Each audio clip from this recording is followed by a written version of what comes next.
시편 22편입니다. 시편 22편 교독하면서 봅시다. 내 하나님이여 내 하나님이여 어찌 나를 버리셨나이까. 어찌 나를 멀리하여 돕지 아니하시오며 내 신음소리를 듣지 아니하시나이까.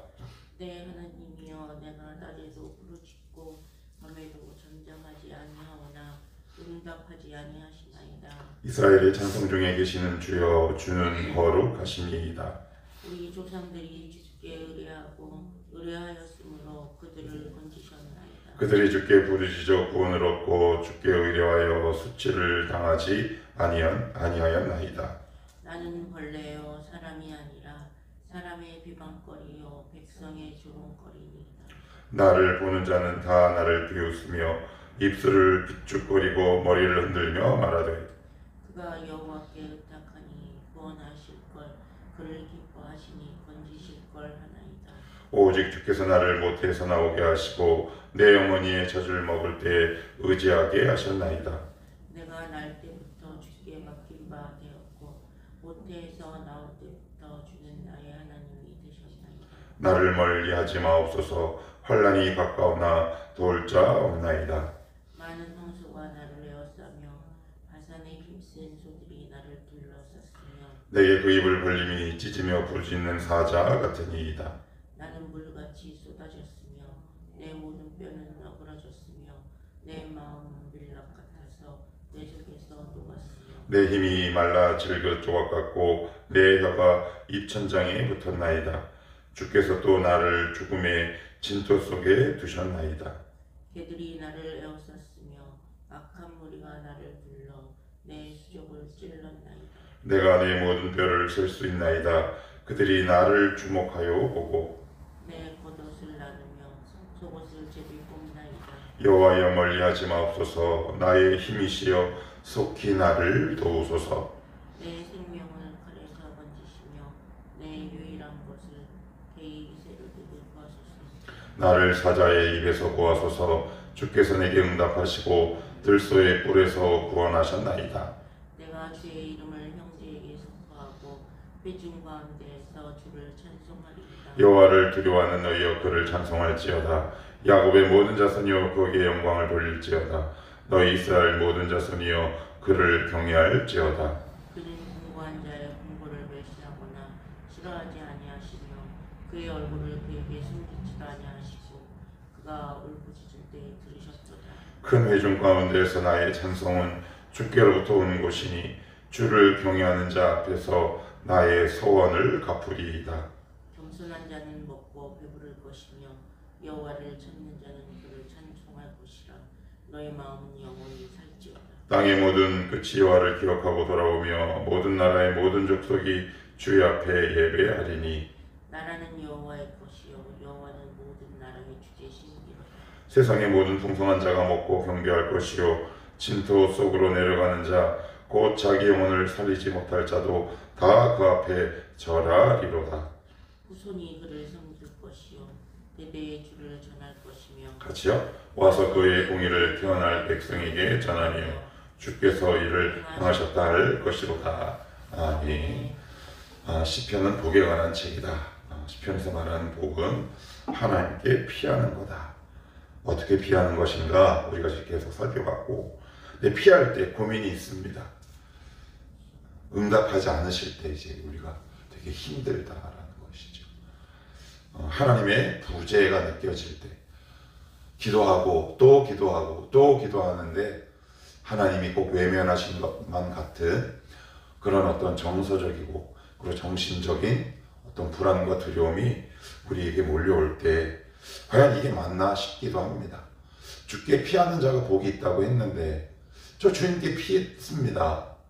저 주님께 예배하고 그리고 예배자의 모습으로 살려고 바둥바둥 거려도 보고 몸부림도 쳐보는데 이제 하나님은 임재하시지 않는 것 같고 그리고 하나님의 부재가 너무 절절히 느껴질 때 이제 우리는 되게 당황하죠. 여기서 이제 벗어나는 경우는 없어요.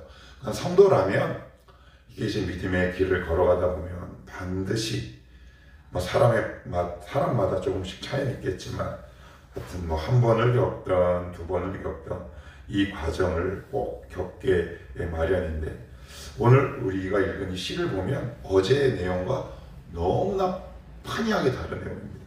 21편 1절에 보시면 여호와여 왕이 주의 힘으로 말미암아 기뻐하며 주의 구원으로 말미암아 크게 즐거워하리이다 그랬어요.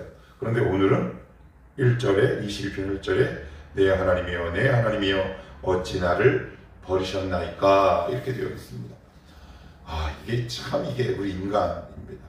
어제는 분명히 하나님이 살아계신 것 같은데 오늘은 이게 뭐지? 이라고 하나님의 부재가 너무 입체감 있게 다가올 때 우리는 굉장히 당황한다. 이제 시편 2편은 아주 유명한 부재가 있습니다. 그건 뭐냐면 여기 나와 있지 않지만 메시아의 순환시라고도 알려져 있죠. 읽다 보시면 이거 어디서 많이 본 건데? 라는 구절이 등장하는데 1절이 그렇습니다. 내 하나님이요 내 하나님이요. 이거 신약에서 어떻게 번역했나요? 엘리 엘리 라마 사박다니. 가상실험 가운데 하나죠. 그래서 메시아의 순환시요 메시아에 관한 예언시다. 이제 이렇게 이해하시고 이제 보면 되겠습니다. 1절을 제가 다시 한번 볼게요. 내 하나님이여 내 하나님이여 어찌 나를 버리셨나이까. 어찌 나를 멀리하여 돕지 아니하시오며 내 신음소리를 돕지 아니하시나이까. 여기 보시면 여기 제목이 다윗의 시라고 되어 있습니다. 다윗은 우리가 잘 알고 있는 대로 왕입니다. 왕은 다 있지요. 근데 뭐가 아쉽다고 하나님을 찾아야 되겠습니까? 하나님의 임재가 뭐 그리 중요합니까? 먹고 싶은 것, 가고 싶은 것, 얻고 싶은 것, 모든 것 다 얻을 수 있습니다. 그런데 지금 다윗이 구하는 딱 한 가지가 있습니다. 그건 뭐냐면 하나님을 구하고 있다는 사실입니다. 그러니까 왜 이렇게 다윗은 모든 것을 갖고 있음에도 불구하고 왜 이렇게 절절하게 애절하게 하나님만을 찾고 있느냐. 여기에 관해서 C.S. 루이스는 굉장히 놀라운 통찰을 제공하는데 그의 책에는 이런 문장이 있습니다. 이 땅에서 인간이 만족을 누리지 못하는 이유는 인간이야말로 이 땅을 위해서 지어진 존재가 아니기 때문에 그렇다라고 얘기합니다. 얼마 전에 제가 이런 간증을 본 적이 있습니다. 이름만 알면 유명한 아주 가수가 있습니다.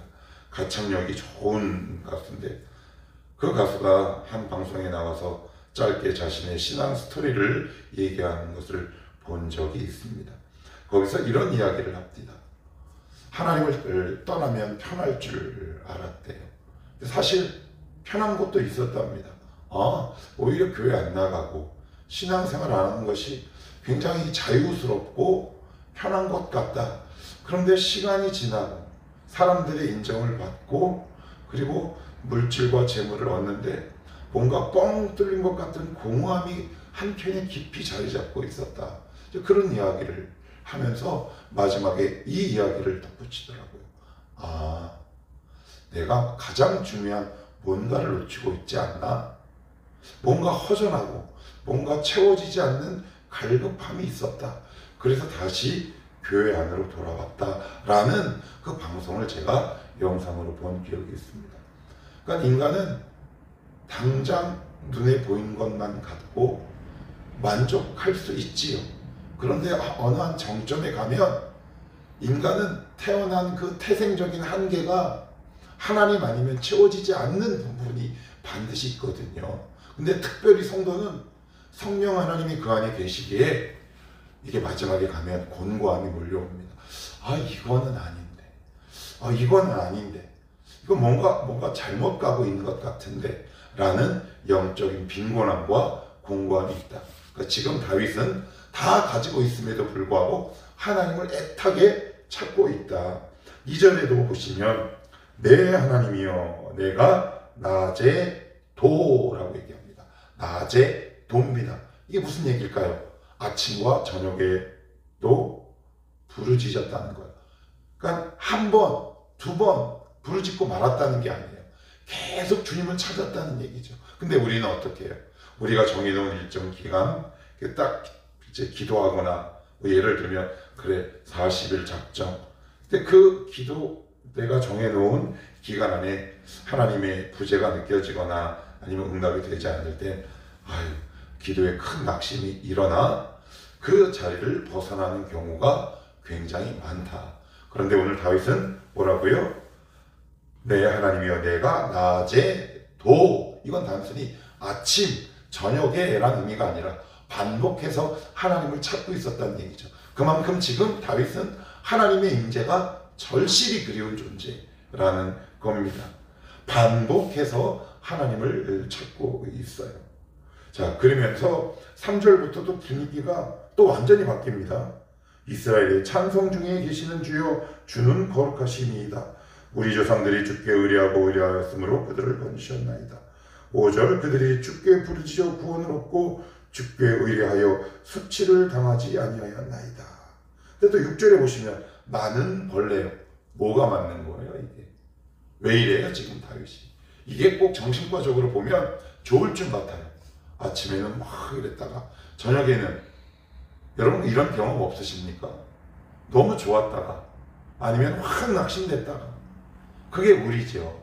그러니까 다윗도 우리랑 되게 비슷하네. 이스라엘의 찬송 중에 거하는 주여 라고 얘기를 합니다. 근데 3절에서부터 5절의 내용을 보면 조금 더 유의해서 봐야 할 내용이 있는데 4절에 이렇게 기록해요. 우리 조상들이 주께 의뢰하고 의뢰하였으므로 그들을 건지셨나이다. 그들이 주께 부르짖어 구원을 얻고 주께 의뢰하여 수치를 당하지 아니하였나이다.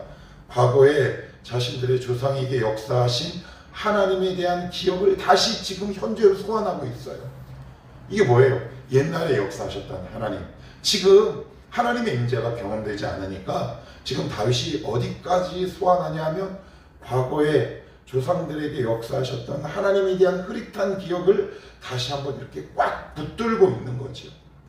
그러니까 어떻게 해서든지 하나님을 놓치지 않으려는 다윗의 몸부림이 여기 있어요. 그런데 또 6절은 또 어떻게 변해요? 나는 벌레요 사람이 아니라. 이게 무슨 말일까요? 나는 벌레요 사람이 아니라. 정말 낙심한 거예요. 왜 그런 거 있잖아. 그래 말씀을 붙들어야 돼. 그래 말씀을 읽어야 돼. 그런데 이게 나에게 다가오지 않아요. 왜? 내가 속한 상황이 너무 힘들거든요. 여러분 이렇게 인간이 믿음으로 살아야지. 말씀을 붙들어야지. 그런데 그 말씀을 붙든다고 하지만 상황이 나를 더 크게 엄습해올 때가 있을 때 우리는 우리의 믿음의 실력을 절감하잖아요. 여러분 그런 경험 없으세요? 그래 살아야지. 그런데 낙심이 확 돼요. 그럴 때 어떻게 하면 좋냐는 거예요. 그런데 그런 과정을 누구도 겪었다? 다윗도 겪었다. 그러니까 다윗은 결코 우리보다 위대한 사람이 아니라 야고보서에 나온 그 말씀대로 우리와 성정이 같은 사람이로되, 거기는 엘리야나 엘리사를 말하는 게 아니에요. 인간 모두를 지칭하는 거 아니겠습니까? 성경에 나오는 모든 인물은 우리와 본질과 성정이 똑같다. 그러니까 여기에 우리를 대입해보면 지금 나의 모습과 굉장히 유사점을 찾을 수 있어요. 6절 다시 볼게요. 나는 벌레요 사람이 아니라 사람의 비방거리요 백성의 조롱거리니이다. 그래요. 다윗이 왕인데 얼마나 큰 조롱거리를 당했겠습니까? 그런데 이제 6절부터 쭉 이어지는 내용은 이제 예수님이 당한 고난을 다윗이 적고 있어요. 자, 그러면 다윗은 자신의 이런 탄식과 고난을 통한 아픔이 메시아를 예언하는 것인 줄 알았을까요? 몰랐을까요? 모르죠. 몰라요. 성령의 감동을 받긴 했지만 이것이 정말 수천 년 이후에, 천년 이후에 예수 그리스도의 탄생을 예언하는 그 예언시가 될 줄은 꿈에도 상상을 못했어요. 이제 이 지점에서 굉장히 중요한 게 있어요. 그건 뭐냐?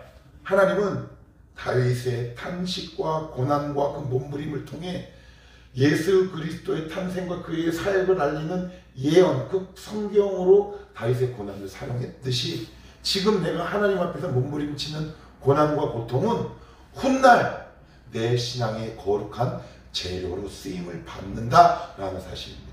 이 지점이 굉장히 중요합니다. 왜? 그래서 여러분 나에게 지금 닥쳐오는 이 환경 속에서 제가 왜 끊임없이 끙끙거려야 하냐고 말씀드리냐면 이것이 내 미래의 신앙의 토대를 이루는 또 하나의 뼈가 될 수 있기 때문에 그래요. 다윗은 몰랐어요.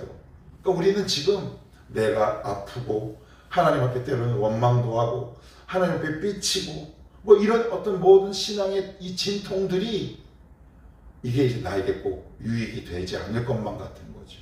그런데 하나님은 그것마저 우리의 신앙의 토대를 이루는 재료로 사용하신다라는 거예요. 어제 말씀을 이렇게 문득 묵상하는데 이런 생각이 참 많이 들더라고요.